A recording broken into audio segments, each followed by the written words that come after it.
Johns Hopkins psychiatrist reveals truth of what really happens to transgender men.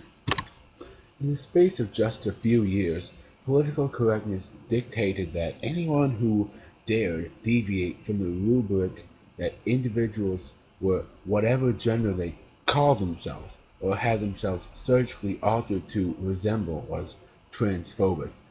This idea was based not off of science, which has been sorely lacking on the matter. Instead, it's based off of a feeling, the feeling that if a man says they were really born a woman, damn the chromosomal evidence and call them a woman, or else we call you a bigot. There's a good reason why the cultural left doesn't mention science when it comes to the transgender debate. That's because it isn't on their side.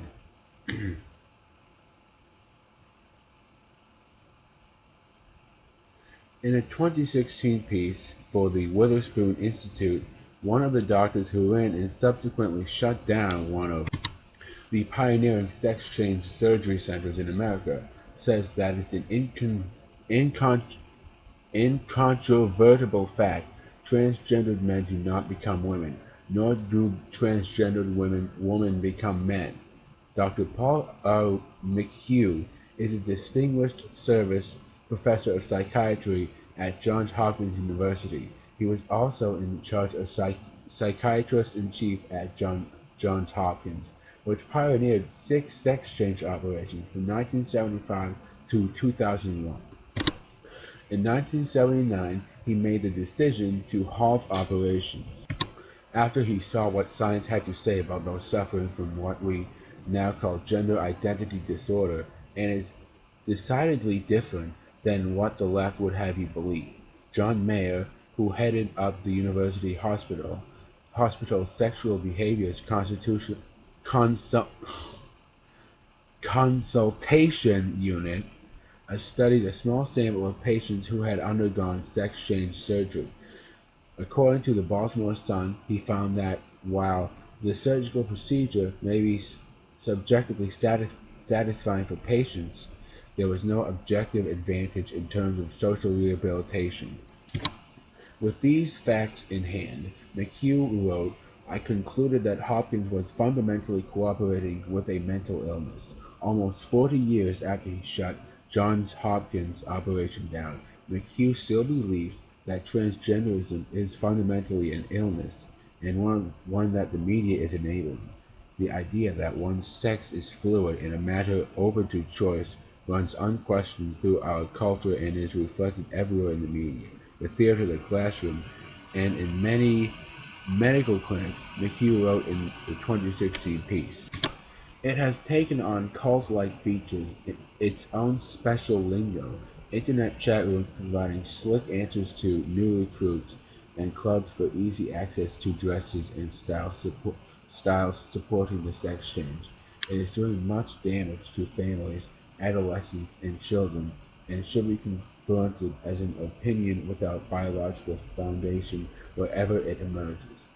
Sadly, the medical field has been taken in by the fashion of the moment, according to McHugh, which he says has left him as a lonely voice of reason speaking truth to power.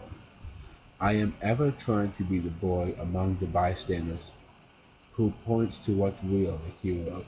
I do so not only because truth matters, but also because overlooked amid the hoopla, enhanced by Bruce Jenner's celebrity and Annie Leibovitz photography stand many victims. Think, for example, of the parents whom no one, not doctors, schools, not even churches, will help to rescue their children from these strange notions of being transgender, and the problematic lives these notions herald.